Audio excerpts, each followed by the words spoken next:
Hey, what's up guys? Welcome to the JettyJet show. I'm JettyJet, and today we're going to be painting 02 from Darling and the FRANXX. And we're going to be focusing on the shadow and form mostly, but we're going to cover a lot of other things. If you guys haven't seen Darling and the FRANXX yet, go check it out. It's one crazy ass roller coaster ride. There's a lot of mixed reviews, but I really like the show and the characters are so amazing. So first of all, I'd like to thank patrons and the Gumroad people who picked this up in the future.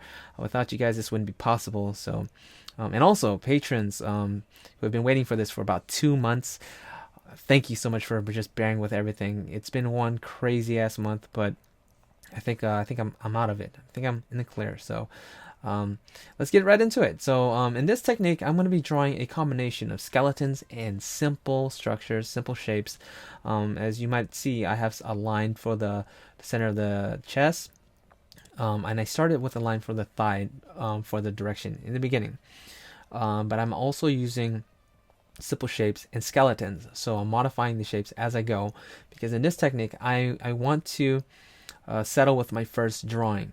So I'm being very deliberate and conscious of every stroke, and I'm erasing as I go. So draw a little bit, erase, draw a little bit, erase, and modify.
In Photoshop, you would want to use something with more transparency, meaning you can kind of see through the brush. Lower your opacity of a hard edge brush, soften the edge a little bit so that it's transparent and it's not too hard edged.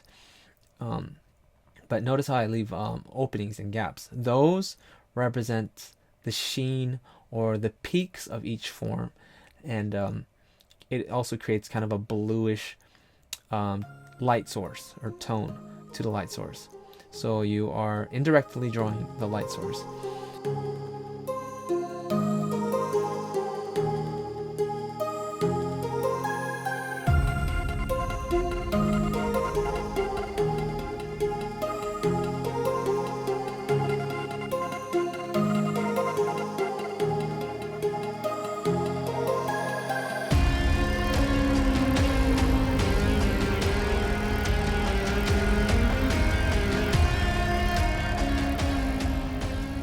And I keep the size of the brush really fine and small, so about a 10 is pretty small and tiny compared to the overall picture. This is gonna really help to create that painterly look, and have the lines kind of almost blend into the actual picture. That you don't want to lose the big shapes. When you divide the strands, you are dividing again in thirds. So a good example would be the hair, locks of hair, or like the shadow shapes that we create. When we erase out the forms, we want to not divide them so much. We like these big shapes. These big shapes are great resting spots for our eyes.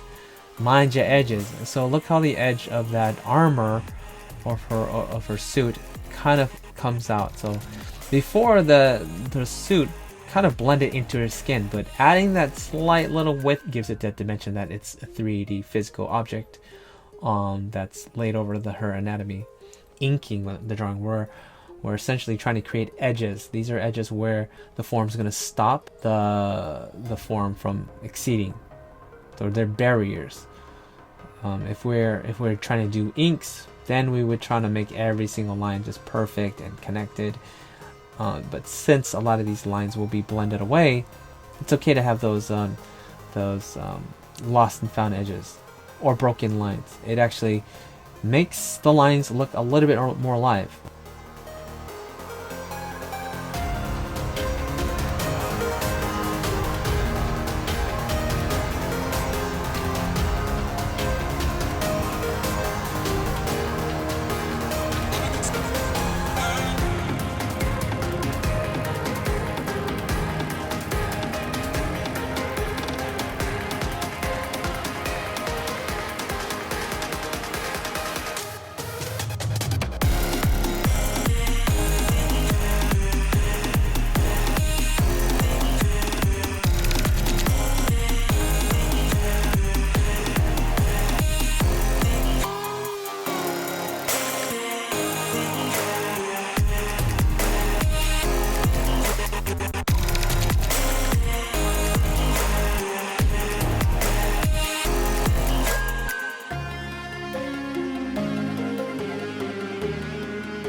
We have a lot of darker values on the page that when we pull colors and blend on top of them, they'll mix and mingle and give us a fuller range of values.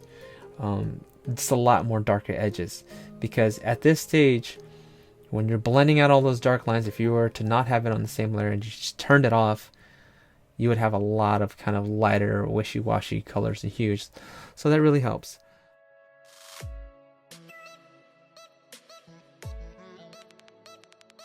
So we have a lot of nice textures everywhere, and at first it looks really cool in a rough draft stage. But when you want to have a more refined render, you want to smooth out those kind of choppy shapes, because it can be distracting.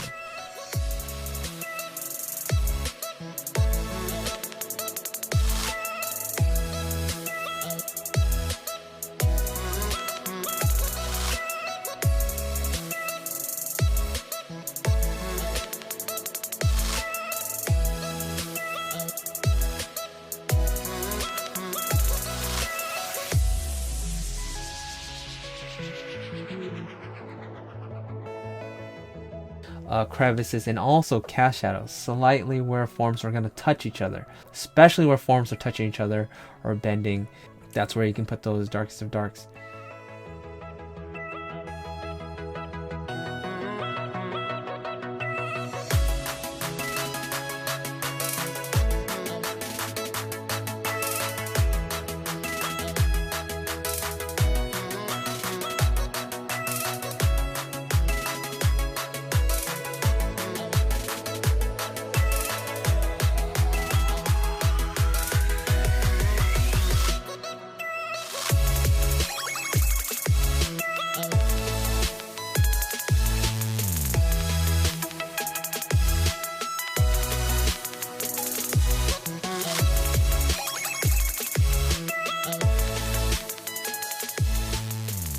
For the background, I wanted to keep it simple, so I just decided to use the graphical symbol of the show. From the show is it's very common to have this double axis of from Darling and FRANXX, the overlapping axis.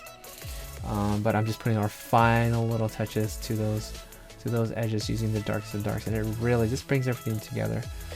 And that's pretty much it for this video. I hope you guys learned something. I actually learned a lot, just rediscovering a lot of things. When you put it away and pull it back up, it really does help to refresh the mind. So thanks everybody for stopping by and checking this video out. Special shout out and big thank you to my patrons.